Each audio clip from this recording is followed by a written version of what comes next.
Welcome to Toy Polloi. Hello and welcome to Toy Polloi. Well, it is Toy Fair Day. It's Sunday the 10th of December and there is a horrendous storm hitting the area where I live down here in Somerset. We've got flooding sort of going down the hill that I live on and it is pretty awful. But I'm still determined to go out and see this toy fair, so I'm off for a quick drive now. I have no idea if it's on, but let's hope it is. So I'm going to shoot off and we'll see if I can actually get to this toy fair. If I can't, it's going to be a bit of a disappointment because I've been looking forward to this one. It's supposed to be a big one just before Christmas, but we'll just have to go and see if I can actually get through this terrible weather.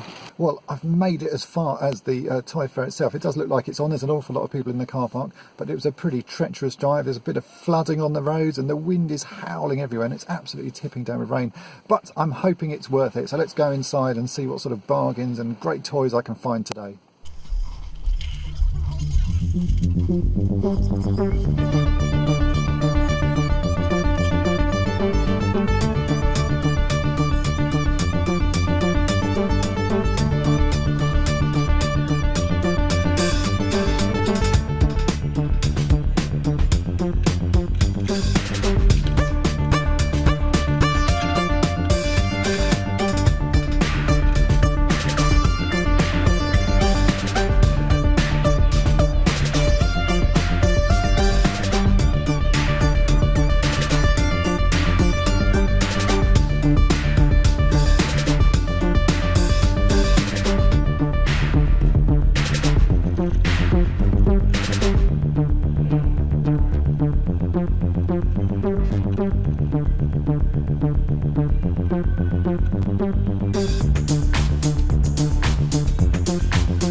Toy Fair Oval. I'm just heading back to my car, and as you can see, it's now started snowing. So the storm's changed from being torrential rain, torrential downpour, to being a bit on the snowy side, and it's absolutely freezing cold. So I'm going to head on back to Toy Polloi and see what sort of stuff I got. I've picked up a few nice bits. It wasn't amazing for me. I didn't find all the bits I was after, but I did pick up some bits that were pretty useful. So let's head on back to Toy Polloi, where it's been nice and warm, and I can show you what I've got.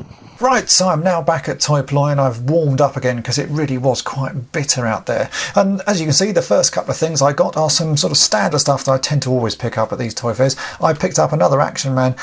This guy's actually not in amazing condition. His face is pretty battered, but the body is really, really nice. It's in a very nice state. None of the rivets have rusted, and he looks really good. The face has had a little bit of a little bit of a child chewing his nose there, and the eyes are a bit yellow, but the body is really nice.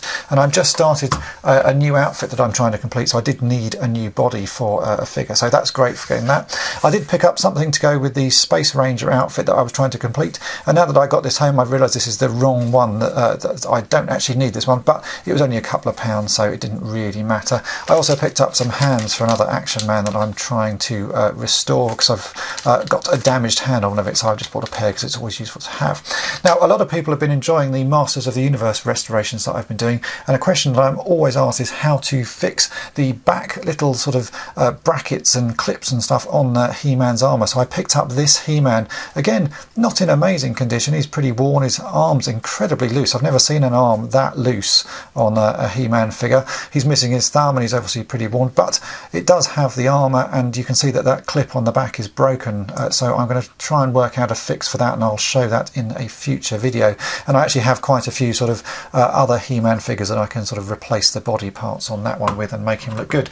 But the main thing I picked up was something that I'd previously arranged to buy from Lawrence, who runs Toy Planet UK, and that was this Micronauts figure. Now, I really like Micronauts, and one of the things that's quite hard to find is carded versions of Micronauts, and actually even harder than finding a carded figure is just the loose cards. And he put this up on his Facebook page fairly recently, that he had this figure with a card. Now, the card back's actually in pretty nice condition. Now, a little bit annoyingly, he's stapled this sort of holding case onto the card, so there's now two holes in the back, which is actually quite frustrating. I wish he hadn't done that, because it's, you know, added two holes to the back of this card which didn't have any damage to it, so that's a little bit frustrating. But it did only cost 10 quid. Now, the figure again is actually not in great condition, but that doesn't really bother me a lot these times because I've got a lot of these figures. As you can see, it's pretty worn, and at some point someone has very badly glued his sort of arm back together. You can see there's actually a big blob of glue on there. I was just going to quickly see if I could cut that off. So I've got my little plastic nippers, and we'll see if we can sort of break that glue off. Immediately that looks a lot better. Obviously that arm is broken, but again, if you collect things like Micronauts like this, you'll always have a box like this to hand, which is a box of spares. As you can see, I've actually got quite a lot of figures in there, sort of with bits missing, so chances are I'll be able to sort of take bits out of these to rebuild this guy. I've definitely got better heads than that, and I think I might actually just swap his feet onto that yellow guy. He's not looking too bad. But for 10 quid I'm actually quite happy, because it was really this card that I wanted. It is just annoying. I wish he hadn't done that. It would have been much better just to put this in a plastic bag, because that is two holes on this otherwise lovely card, so that's a bit of a shame. Now, in the week I also did get some other things turn up here that I'd picked up from eBay, a couple of nice bargains.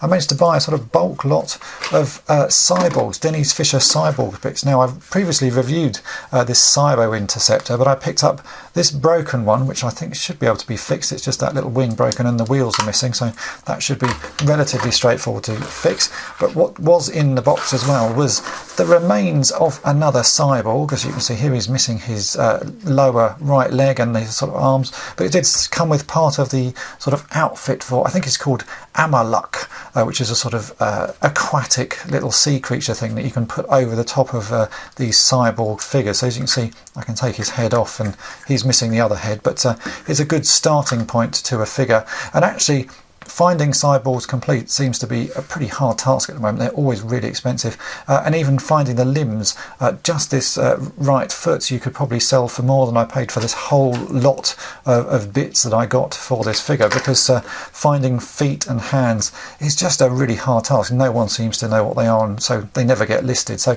even that foot is worth more than the whole box that I got of everything. So a really nice little bargain there. So as you can see, the Toy Fair, it was actually a little bit disappointed though. It's supposed to be quite a big one because it's the last one before Christmas at the Bath and West Showground, but I guess the weather and stuff put people off from going. But even still, I'm pretty happy with the bits I picked up, especially this Micronauts Time Traveller card. That's really nice, and I'm going to very carefully now remove that staple so that I can display the card as is, and I'll fix that figure up at a later date. So I hope that video has been of interest to you, and thanks for watching. Thanks for watching Toy Polloi. Subscribe for more great videos.